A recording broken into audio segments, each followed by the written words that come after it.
The air in my tiny apartment felt heavy, but as my fingers carefully reconnected the salvaged crystal into the lumina core, a soft blue light pulsed to life. Randall Thorne had stolen everything, my invention, my career, my reputation. But he'd missed this one small piece. He thought he'd silenced me forever, but he never saw the quiet fire I still held. This little device, pieced together from scraps, was about to expose his grand deception. Before I continue, drop a comment telling me where you're listening to this from. And if you haven't subscribed yet, do it now. You won't want to miss the ending. I remember the hum of the lab, a happy tune to my ears. Thorne Innovations felt like home then, a place where ideas truly blossomed. And I, Eleanor Vance, was right at the heart of it all. My Lumina Core, that precious little device I'd poured my soul into, was just about ready to change the world. Randall Thorne, the CEO, was always there, smiling, praising my dedication. He was my mentor, after all, the one who'd given me my big break. I thought he was proud of me, truly. I even remember him, with his perfectly tailored suits and that practiced, charming laugh watching me tinker. He'd often say, "Eleanor, you're a genius. This invention will put Thorne Innovations on the map." I believed him, completely. Little did I know that smooth charm was just a mask. As the Lumina Core got closer to being perfected, Randall started to change. He'd spend more time in my lab, not just observing, but asking for my notebooks, my data logs, always with a reason that sounded perfectly logical at the time. "Just reviewing progress, Eleanor," he'd say, his eyes glinting with an ambition I mistook for excitement. He'd hold the Lumina Core in his hand, turning it over. That small, milky white device, no bigger than a golf ball, with its salvaged wires and glowing crystal heart. I even saw him once, when he thought I wasn't looking, slip one of my early prototypes into his pocket. A shiver went down my spine, but I quickly brushed it off. He was Randall, my mentor. He wouldn't... Would he? Then, the whispers started. Small, insidious little comments about my project going over budget, about a few missing parts from the inventory. I brushed them off too at first. Labs are messy, projects shift. But then, it wasn't just whispers. My pristine lab data, the kind I kept meticulously, started to look altered.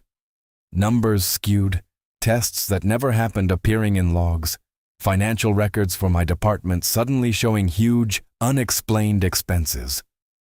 It was like watching a perfectly good tapestry slowly unravel, thread by thread, right before my eyes. One morning, Randall called me into his lavish office. The view of the city stretched out behind him, making him look impossibly grand. He didn't have his usual charming smile. Instead, his face was a mask of grave disappointment. "Eleanor," he began, his voice low, "there have been some serious irregularities with the Lumina Core project. Corporate sabotage, intellectual property theft. It points directly to you." My heart plummeted. He laid out a stack of doctored reports, fake emails, and fabricated financial statements. Each document was a lie, a betrayal, carefully crafted to make me look like a villain, a thief. The Lumina Core, my Lumina Core, was now his, and I was being blamed for its supposed failings and my supposed crimes. I tried to explain, to fight, but it was like shouting into a hurricane. His network of lies was too strong, too well constructed. My colleagues, once so supportive, looked away, their faces etched with pity or accusation. Randall had poisoned the well. Within a week, I was out, fired, blacklisted. My reputation, that sterling reputation I'd built over decades, was shattered. The industry, which had once celebrated my innovations, now saw me as a pariah. I remember walking out of the gleaming Thorne Innovations Tower for the very last time. The sun was bright, almost painfully so, on that crisp autumn morning. I looked back at the towering building, a monument to a dream that had turned into my personal nightmare. The world felt quiet, empty, and terrifyingly new. I was on the street, with nothing but the clothes on my back and a burning sense of injustice in my heart. They thought I was broken, forgotten. They had no idea what was coming. Eleanor's new lab was just a small corner of my tiny, rented apartment. A card table, covered in old newspapers to protect its worn surface, served as my workbench. Dust motes danced in the weak sunlight filtering through the window. But to me, this humble space felt like a sanctuary, a place where I could reclaim what was stolen. My purpose was crystal clear, sharper than any diamond. Randall Thorne would not get away with this. I would rebuild, I would prove him wrong, and I would do it my way, with my own hands. The first thing I needed was the right materials, but not just any materials. I found myself scavenging, really. The irony wasn't lost on me, from a state-of-the-art lab to picking through discards. Yet there was a quiet dignity in it. I spent weeks visiting neighborhood yard sales, browsing dusty antique shops, even politely asking neighbors if they had any broken electronics they were throwing away. Each find felt like a tiny victory, a small piece of the puzzle falling into place. I carefully collected a handful of old toy shells, the kind from forgotten plastic figurines, their surfaces a little bumpy and worn. With a tiny saw, I meticulously cut and shaped them, sanding them until they fitted just right. This would be the Lumina Core's milky white exterior, a familiar comfort. Then came the delicate work of salvaging. From a pile of discarded electronics, I painstakingly unspooled fine copper wires, a tangle of them, each strand delicate but resilient. I carefully cleaned them, straightened them, ready to be precisely wrapped. Next, I needed the magnets. A couple of old broken hard drives, found in a forgotten box in my landlord's garage, yielded their treasures. Tiny, powerful magnets, no bigger than my fingernail, but with such a strong pull. I extracted them with tweezers, feeling a surge of satisfaction with each successful retrieval. The crystal, the true heart of the Lumina Core, was a more personal quest. I remembered an old quartz watch, a gift from my grandmother, that had long stopped working. With a pang of tenderness, I carefully opened it, extracting the beautiful clear crystal. It still shimmered with a quiet light, a promise of new beginnings. The most intricate piece was the circuit board. After much searching, I finally found a defunct calculator at a thrift store. Its tiny, intricate circuit board, while simple to look at, held the potential to connect everything, to make the magic happen.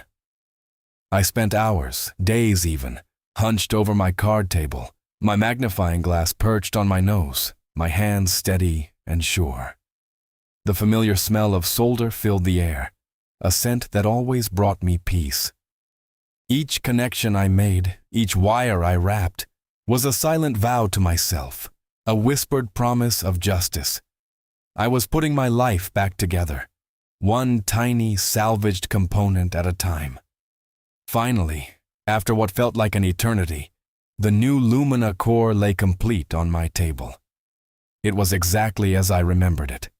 A small, unassuming device, roughly the size of a golf ball.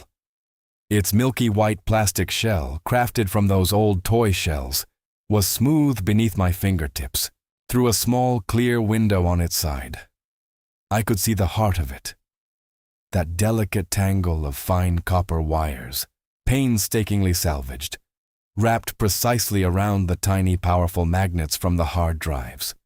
At its very center, the repurposed crystal from my grandmother's watch pulsed with a soft, warm blue light, connected by the intricate circuit board from the calculator. My heart hammered against my ribs.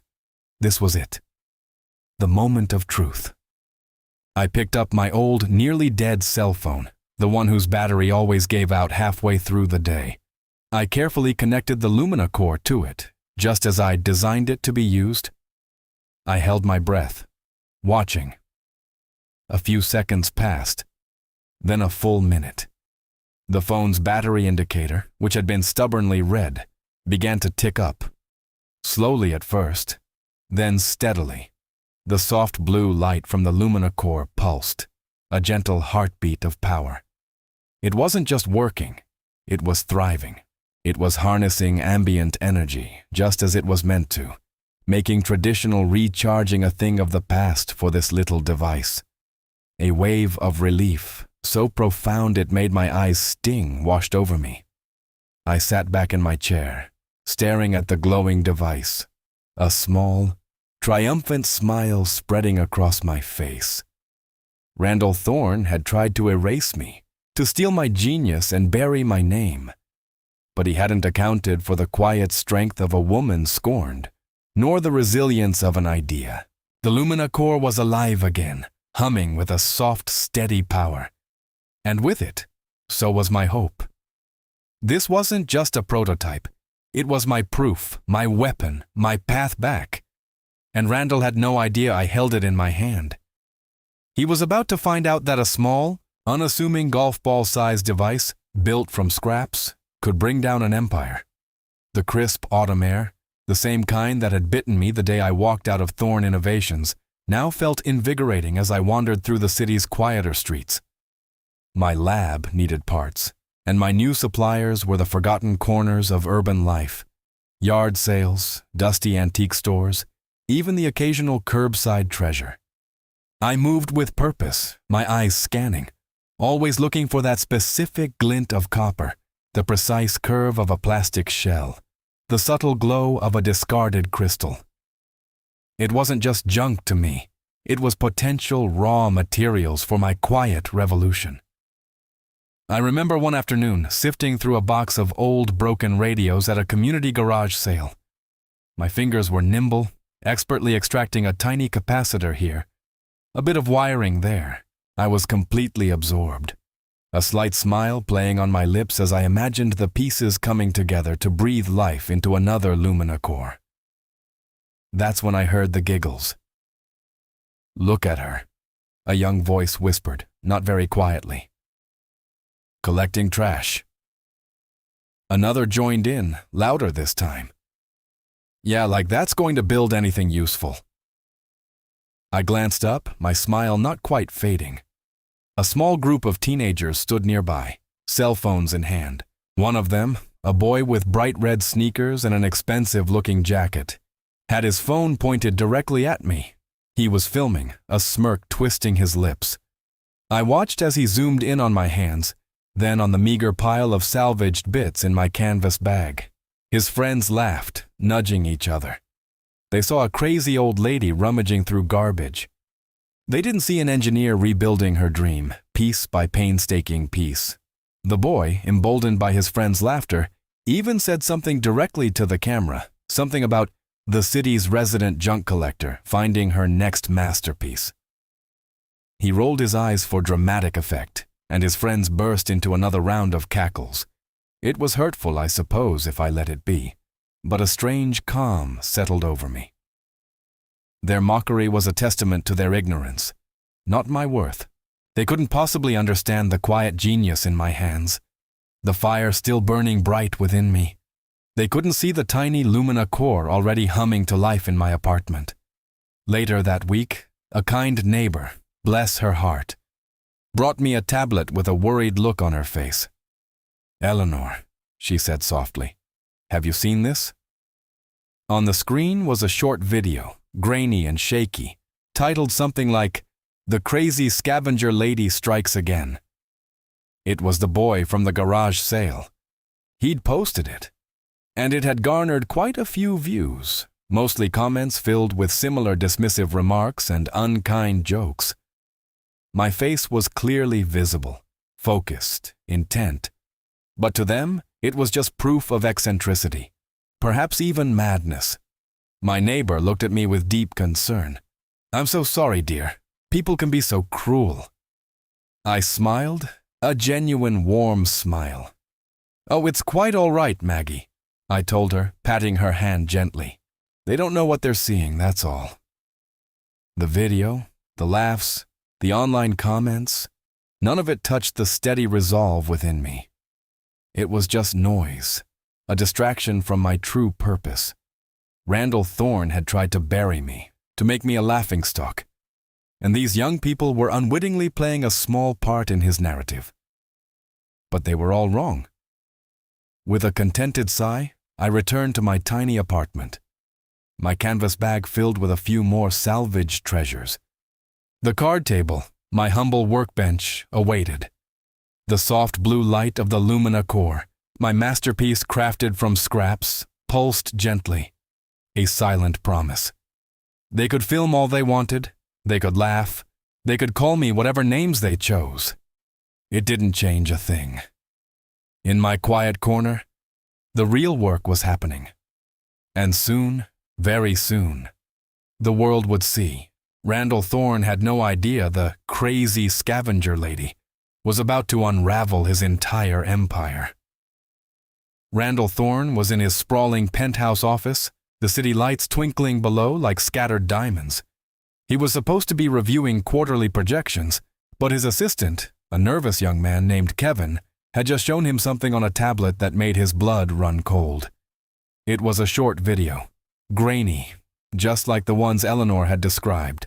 Kevin, trying to be helpful, had stumbled upon it. "Sir, I thought this was interesting. Someone on social media, they're calling her the old tech whisperer. She's putting together some device from, well, junk." Randall scoffed, taking the tablet with a dismissive wave. "Nonsense. People will film anything these days." But as he watched, his eyes narrowed. The woman in the video, hunched over a card table, meticulously wiring salvaged components, looked disturbingly familiar. Then he saw it. A flash of milky white plastic, a glint of copper, and a soft, unmistakable blue pulse from a crystal at its core. It wasn't perfect, not yet, but it was her. Eleanor Vance. And she was holding something that looked terrifyingly like a Lumina core. His Lumina core.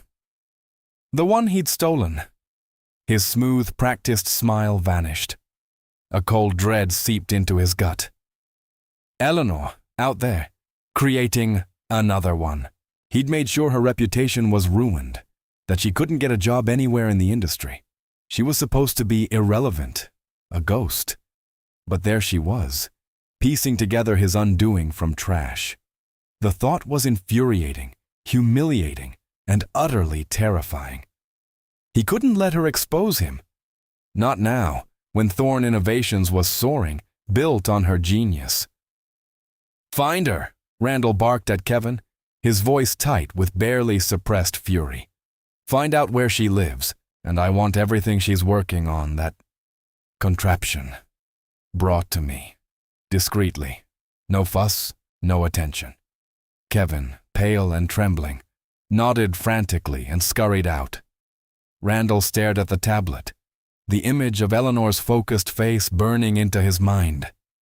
This wasn't over. Not by a long shot. A few nights later, while I was out getting a few more bits and bobs from a late-night thrift store, a shadow slipped into my quiet apartment. The person Randall sent was a professional, quick, and silent. They disabled the old lock with barely a click, a whisper of sound in the still night. They moved with practiced ease through my humble rooms, their flashlight beam sweeping across my few belongings. My tiny workspace, the card table covered in my tools and salvaged parts, was their target. They knew what they were looking for, the Lumina core. That small, golf ball-sized device, pulsating with its soft blue light. They found it, nestled carefully among a pile of wires. The light, so innocuous to anyone else, was a beacon of trouble for Randall Thorne. The operative scooped it up, wrapped it in a soft cloth, and vanished as silently as they had arrived. No trace, no broken windows, nothing obviously disturbed. Just a slightly too cold draft near the window. A lingering scent of something metallic in the air. When I returned, the quiet of my apartment felt different. A subtle shift in the atmosphere, a feeling that someone had been there. My eyes scanned the room, trained by years of meticulous lab work to spot even the tiniest discrepancy. The old blanket on the sofa was folded a fraction differently. A loose wire I'd left on the table was gone. And then I looked at my workbench. The Lumina core was gone. The one I'd left out. The decoy. My real Lumina core, the one I had poured my heart and soul into, was still safely tucked away, hidden where only I knew to look. I reached for it, feeling the familiar hum of power beneath my fingertips. It pulsed with a steady blue light, strong and true. A soft, knowing smile spread across my face. Randall Thorne was playing right into my hands. He thought he'd stolen my invention again, silenced me for good. He had no idea what I was truly capable of. The days after the decoy Lumina core went missing felt strangely quiet, almost peaceful. Randall Thorne, I knew, was strutting around his corporate tower, convinced he'd nipped my little rebellion in the bud. He thought he'd taken my proof, my weapon, and left me with nothing. But that's the thing about pride, isn't it? It blinds you to the small, crucial details. He never suspected that I had kept my true original safe, tucked away, humming quietly, waiting for just the right moment. That moment arrived a few weeks later. I walked into a small, unassuming conference room, not a grand courtroom, but a place where truth could still find its way into the light. My lawyer, a kind woman with sharp eyes and an even sharper mind, sat beside me. Across the table, Randall Thorne was already there, looking entirely too smug, flanked by his own expensive legal team. He barely acknowledged me, his gaze sweeping over my simple dress as if I were a piece of furniture. His arrogance, you see, was his armor. But it was also his greatest weakness. My lawyer began by presenting my Lumina core, the one I had rebuilt with my own hands. Its milky white shell, crafted from old toy parts, its salvaged wires, and that softly pulsing crystal from my grandmother's watch. It was beautiful, humble, and fully functional. Randall leaned back in his chair, a dismissive smirk on his face. "This is just a crude replica," he scoffed, his voice dripping with condescension. "A hobby project, perhaps, but certainly not the original Lumina core." My Lumina core. Eleanor here was proven to have mismanaged funds and stolen intellectual property. This is simply her latest attempt to discredit me. His lawyers nodded vigorously, eager to agree. They had their documents, their meticulously fabricated evidence, all the lies that had ruined my life. They talked about forged lab data and manipulated financial reports, painting me as a desperate, disgraced engineer trying to reclaim a glory that wasn't mine. For a moment, a cold knot formed in my stomach. It was almost exactly how it had happened the first time, all those months ago. And since you've made it this far, go ahead and hit that like button. It really helps me keep bringing stories like this. Anyway, I just let them talk, my face calm, my eyes steady on Randall's sneering face. Then, my lawyer cleared her throat. "Mr. Thorne," she began, her voice firm, "you claim this Lumina core is a replica. But tell me, why did you feel the need to send someone to steal a replica from Ms. Vance's apartment just last week?" Randall's smirk faltered. His eyes flickered to me, then back to my lawyer. I did no such thing," he stammered, his confident tone wavering just a little. "Oh, but you did," I interjected gently, a small, knowing smile touching my lips. My lawyer then produced a meticulously detailed police report from a few nights prior, describing a break-in at my apartment, strangely devoid of any sign of forced entry, but with one item reported missing: a prototype device. The report didn't name the device, but the description perfectly matched the Lumina core. Then, she placed something else on the table. It was the Lumina core that Randall's operative had stolen, not my true original, but the decoy I'd left out, identical in every way, down to its milky white shell and pulsing blue light. "This," my lawyer announced, her voice resonating through the room, was recovered from a location known to have ties to Mr. Thorne's private security contractor just yesterday. It bears a unique, tiny identifier, an almost microscopic flaw, only present in Eleanor's very first prototype batch. A flaw that Mr. Thorne, in his haste to claim the invention, never bothered to correct in the version he presented to the world. Randall's face went white. The color drained from him so fast it was almost comical. He stared at the decoy Lumina core, then at me, then at his own lawyers, who now looked completely bewildered and suddenly very uncomfortable. The room grew silent. The only sound the faint hum of the air conditioning. The stolen device, the one he thought he'd eliminated, was now irrefutable proof. Why steal something you already supposedly owned? Why target a replica if you weren't terrified it was the real deal, the one that proved you were a thief? He had fallen right into my trap. The very act of his theft, meant to silence me, had become the loudest confession. It proved he knew this Lumina core, my Lumina core, was the original, and that I was its true author. The look in his eyes wasn't just anger now. It was pure, unadulterated fear. The empire he'd built on my genius was suddenly crumbling around him, and he had no one to blame but himself. The days that followed the hearing were a whirlwind, though my own small apartment remained my quiet sanctuary.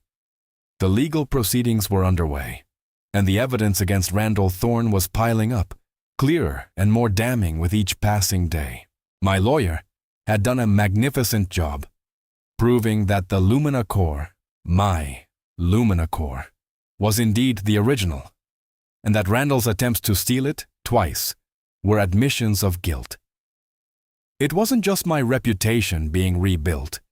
It was a testament to the truth. Then, a plain, cream-colored envelope arrived in my mailbox. No sender's address, just my name. Inside, a formal invitation to the Global Energy Summit, one of the most prestigious conferences in the world for new technologies. The invitation was surprisingly vague about who had extended it, only hinting that a groundbreaking new energy solution was to be unveiled. It specifically requested a presentation by the true innovator behind the Lumina core technology. My heart gave a little leap. It was almost like a secret handshake, an acknowledgement of the truth before it was widely known. I packed my simple travel bag, my little Lumina core nestled safely in its own padded case. The journey to the conference center felt surreal. This was a place where giants of industry gathered, where deals worth millions were struck, where the future of energy was decided. I arrived in my best, but still very simple, navy blue dress and comfortable, sensible shoes. I felt a little like a sparrow in a flock of peacocks, but a quiet strength settled in my chest. I wasn't here for show. I was here for truth. The conference hall itself was a marvel of polished marble floors and gleaming glass walls, reflecting the bright lights of expensive chandeliers. The air buzzed with conversation, the rustle of tailored suits, and the soft clinking of coffee cups. Everyone seemed important, confident, perfectly coiffed. As I walked, I saw familiar faces from my old life, some avoiding my gaze, others offering tentative, curious smiles. They didn't know what was coming, any more than Randall did. And then I saw him. Randall Thorne. He stood near a large display of Thorne innovations, his usual dazzling smile fixed in place as he chatted with a group of admiring investors. He looked every bit the successful CEO, entirely oblivious to the quiet storm brewing. He caught my eye across the vast hall, and his smile faltered, replaced by a flicker of irritation, then a dismissive sneer. He probably thought I was just some disgruntled former employee trying to crash his big day. He turned his back to me, resuming his conversation with renewed vigor, his arrogance a thick shield around him. A kind young woman, wearing a lanyard that said, "Conference staff," approached me. "Ms. Vance, we've been expecting you. If you'd follow me, please." It's almost time. My breath hitched a little. This was it. The moment I had dreamed of, fought for, rebuilt for. I followed her, my footsteps silent on the thick carpet, my lumina core tucked firmly in my bag. She led me to the main auditorium, a vast space with hundreds of seats already filling up. The stage, bathed in a soft blue light, looked enormous. My heart thumped a steady rhythm against my ribs, a mixture of nerves and pure, exhilarating anticipation. The staff member led me to a podium where a small screen awaited my presentation slides. I carefully placed the lumina core on a stand, its familiar milky white shell and softly pulsing blue crystal, a beacon of hope. The lights in the auditorium began to dim, casting the room into a hushed anticipation. A voice, amplified and deep, boomed over the speakers. Ladies and gentlemen, we now move to our highly anticipated keynote presentation. We are honored to introduce the visionary mind behind an invention poised to revolutionize sustainable energy as we know it. Please welcome Eleanor Vance. A single spotlight hit me. I stood there, taking a deep, calming breath. The faces in the audience were still mostly shadows, but I could feel their eyes on me. Somewhere out there, Randall Thorne was surely gaping, his carefully constructed world about to come crashing down. I smiled, a warm, genuine smile. This was my moment. The spotlight was warm on my face, and the vast auditorium felt suddenly hushed, waiting. I took a deep breath, letting the moment sink in, feeling the weight of all the quiet battles that had led me here. I looked out at the sea of faces, trying to find Randall Thorne in the shadowy rows. I knew he was there, somewhere, his eyes undoubtedly wide with disbelief. "Good evening, everyone," I began, my voice clear and steady, amplified for the hundreds gathered. "My name is Eleanor Vance." A ripple went through the audience, a few murmurs, as some undoubtedly recognized the name that had once been synonymous with scandal in the tech world. But I just smiled, a genuine, warm smile. And tonight I want to share something truly special with you. It's an invention born not from grand labs or endless budgets, but from a belief that true innovation can be found in the most unexpected places. I gently picked up the device from its stand, holding it up for everyone to see. It was small, unassuming, roughly the size of a golf ball, its milky white plastic shell glowing softly in the stage lights. "This," I announced, my voice filled with a quiet pride, "is the Lumina Core." As I spoke its name, I felt a surge of emotion, a mix of vindication and profound gratitude for this little marvel. "You might look at it and wonder," I continued, turning it slowly in my hand so everyone could see its various sides. "What makes this so revolutionary? Well, its true genius, its true heart, lies in its humility, its ability to find power where others see only waste." I brought the Lumina Core closer to the microphone, letting my words paint a picture for the audience. Its exterior, this slightly bumpy, milky white plastic shell, you see, was crafted not from cutting-edge polymers, but from old toy shells, carefully shaped and polished. A few chuckles rippled through the audience, intrigued. "And if you look closely, through this small, clear window on its side," I demonstrated, tilting it just so, "you can glimpse its inner workings. You'll see a delicate tangle of fine copper wires, painstakingly salvaged from discarded electronics, old circuit boards, forgotten appliances. These aren't just any wires. They're resilient, repurposed, given new life. They're wrapped precisely around tiny, powerful magnets, pulled from old, broken hard drives, each one a testament to overlooked potential." I paused, letting that sink in. "And at its very center," I continued, my voice softening as I touched the core, "you'll find a repurposed crystal. This crystal was carefully extracted from an old quartz watch. A little piece of forgotten time now pulsing with a soft, warm blue light when it's active. All of this, every single piece you see, is connected by a tiny, intricate circuit board, salvaged from a defunct calculator. Every component, once destined for the landfill, now working together in perfect harmony. I then demonstrated its magic. I pulled out a simple, everyday smart device from my pocket, its battery indicator notoriously low. I connected the lumina core to it with a small, discreet cable, and the soft blue light from the crystal intensified slightly. The screen of the device, which had been dim, brightened. The battery indicator, which had been stubbornly red, began to tick upwards, slowly at first, then steadily. A gasp went through the audience.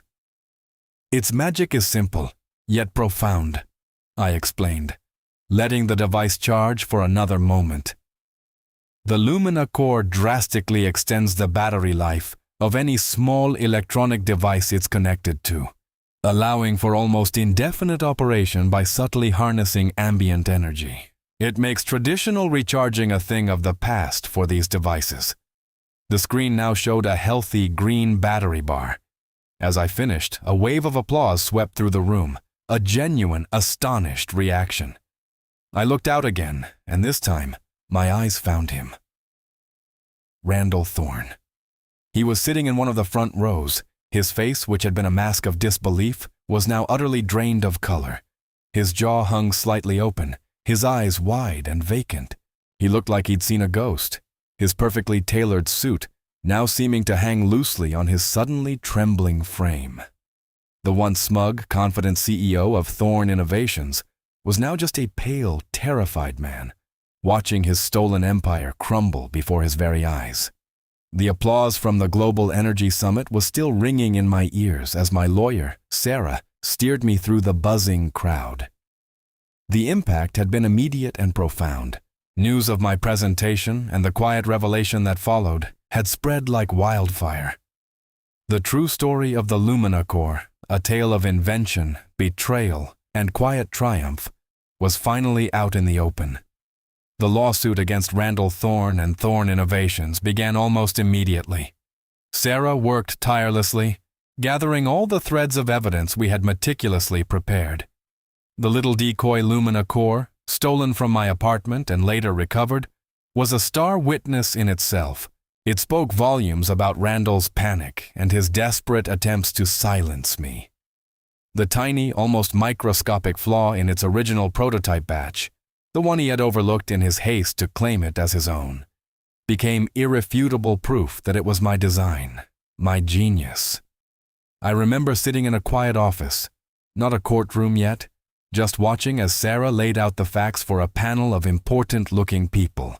She showed them the false lab data, pointing out the subtle changes and impossible numbers. She presented the manipulated financial records, detailing how project funds had been siphoned off and made to look like my fault.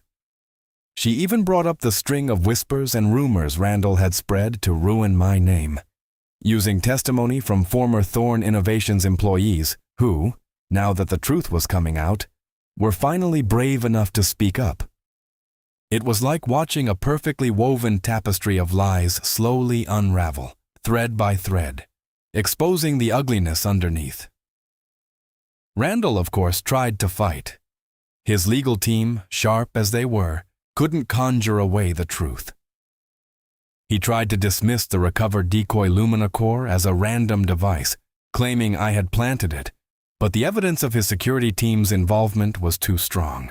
He tried to say, "My presentation was a desperate attempt for attention, but the working, salvaged Lumina core, my true original, hummed quietly as a testament to its own authenticity."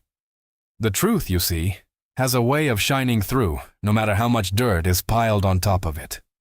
The judge, a serious but fair woman, listened patiently to both sides. But when it came down to it, the evidence of Randall's deception was overwhelming. The way he had stolen my invention, framed me for corporate sabotage and intellectual property theft, and then tried to silence me again. It was all laid bare. The legal collapse was swift, almost brutal in its efficiency. Thorne Innovations, a company built on a lie, couldn't withstand the weight of its own deception. I didn't feel joy, not exactly. It was more a deep, quiet satisfaction, like a weary traveler finally reaching home. Justice, slow as it sometimes is, had finally caught up. Randall Thorne was found guilty of intellectual property theft and corporate fraud. The legal repercussions were severe, involving hefty fines and a complete dismantling of his ill-gotten empire. The news spread through the industry like ripples in a pond. Thorne Innovations, once a booming tech giant, began to crumble. Investors pulled out their money, contracts were canceled, and the reputation Randall had so carefully built, based on my stolen work, dissolved into thin air. I watched from afar, sometimes reading a newspaper article, sometimes catching a snippet on the evening news. Each report detailed another step in the company's downfall. One crisp afternoon, a few months after the verdict, I walked past the gleaming Thorne Innovations Tower one last time. The same building I had been escorted out of, shattered and disgraced, now stood quiet. The grand entrance was taped off, a simple, official notice plastered on its polished glass doors. Permanently closed, it read, in stark, block letters. The once bustling lobby was empty, dark, and still. The dream Randall had stolen, the empire he had built on a foundation of lies, had finally come crashing down. The doors were shut, the lights were out, and with them, an era of deception came to an undeniable end. The first thing I did, even before the last of the legal papers were signed, was visit my old home. Not the tiny apartment with the card table, but my home, the one where I'd grown up, where my parents had painted my childhood room a cheerful yellow, where I'd learned to tinker with old radios in the garage. It had been lost to me, swallowed up by the debts and the shame Randall Thorne had unfairly heaped upon me. Now, with the legal victory, it was mine again. The moment I walked through the front door, the scent of aged wood and faint dust filling my nose, a profound sense of peace settled over me. It wasn't just a house. It was a piece of my history, reclaimed. The movers carefully brought in my few belongings from the apartment, mostly books and the salvaged components for my next projects. I watched them, a small smile playing on my lips. My professional standing, once shattered, was now not just restored, but elevated. Invitations poured in from universities wanting me to lecture, from companies hoping I'd consult, even from government agencies interested in sustainable energy solutions. The crazy scavenger lady was now celebrated as a visionary, an inventor with integrity. It was a sweet, quiet vindication. And then there was the settlement money, a substantial sum, more than I had ever imagined, awarded as compensation for everything Randall had stolen. My invention, my career, my reputation, my peace of mind. It was enough to ensure I'd never have to worry about anything again. Enough to rebuild, to dream bigger than I ever had. That first night back in my own bed, in my old yellow room, was unlike any sleep I'd had in years. The mattress felt softer, the air sweeter. I lay there, looking up at the familiar ceiling, remembering countless nights of worry, of anger, of relentless planning in my tiny apartment. Now, there was only quiet. A deep, profound sense of gratitude washed over me, a warmth that spread from my toes to my fingertips. The pillow felt like a cloud, cradling my head, and for the first time in a very long time, I slept soundly, deeply, completely at peace. The next morning I made myself a cup of tea, just like my mother used to, and sat by the window in the living room, watching the sun filter through the old oak tree in the yard. The settlement money sat in my bank account. A comforting assurance. Most people, I imagined, would buy a new car, travel the world, invest it wisely for their own future, and I would, of course, secure my own stability. But a different idea had taken root in my heart, one that truly felt like me. I picked up the phone. My lawyer, Sarah, answered, her voice bright. "Eleanor, what can I do for you?" "Sarah," I said, a soft smile in my voice. "I've been thinking about the settlement. I want to do something with it, something important." "Wonderful," she replied. "A charitable foundation? A scholarship in your name?"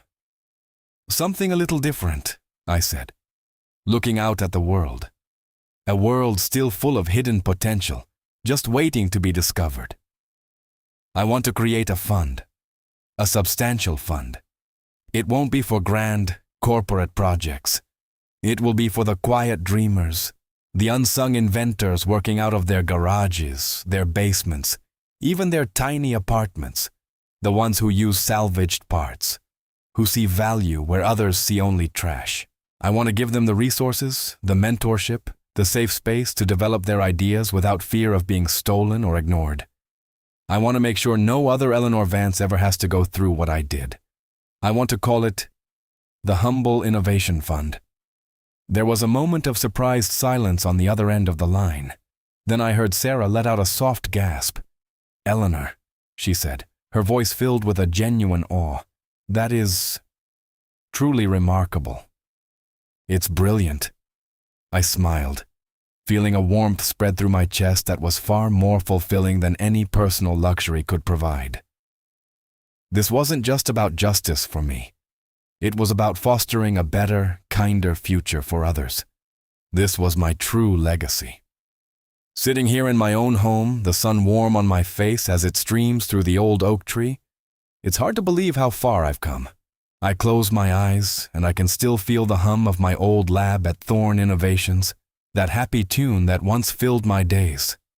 I remember the excitement, the absolute joy of watching the Lumina-Core come to life. That small, unassuming device, pieced together with such hope. I remember Randall Thorn then, too, with his smooth words and charming smile. A mentor I completely trusted, completely adored. How foolish I was to think his ambition matched my integrity. Then came the fall, the accusations, the ruined reputation. The way my colleagues looked away, walking out of that gleaming tower, feeling the cold bite of the autumn air, with nothing but the clothes on my back and a burning sense of injustice. The world felt quiet, empty, and terrifyingly new. I was on the street, branded a corporate saboteur, a thief. They thought I was broken, forgotten. Randall Thorn thought he'd silenced me forever. He never knew, or perhaps he simply couldn't comprehend, the quiet fire that still burned within me. My tiny apartment became my sanctuary, my humble lab. I remember the feel of those salvaged wires in my hands, the gentle curve of the plastic from old toy shells, the faint scent of solder. Each piece I found at yard sales or in forgotten boxes wasn't just junk. It was a fragment of my purpose, a silent vow to myself. The mockery of those teenagers, calling me the crazy scavenger lady, only strengthened my resolve. They didn't see an engineer rebuilding her dream, piece by painstaking piece.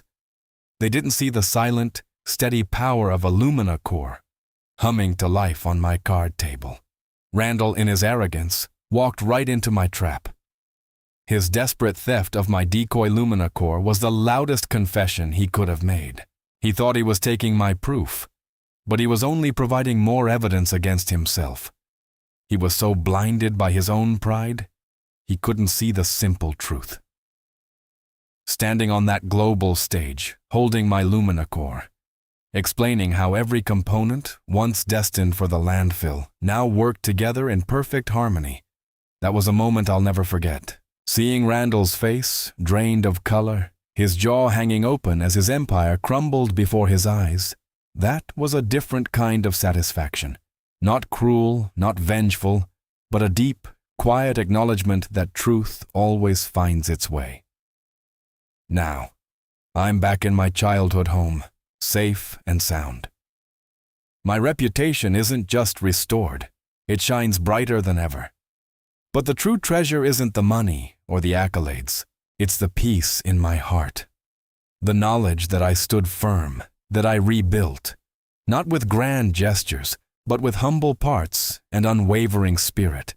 And it's the Humble Innovation Fund, a place for other quiet dreamers, for those who see value where others see trash, to build their own futures without fear.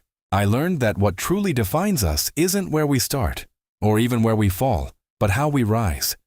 Innovation doesn't have an address. If this story moved you, subscribe to the channel, leave a like, and share it with someone who needs to hear this today.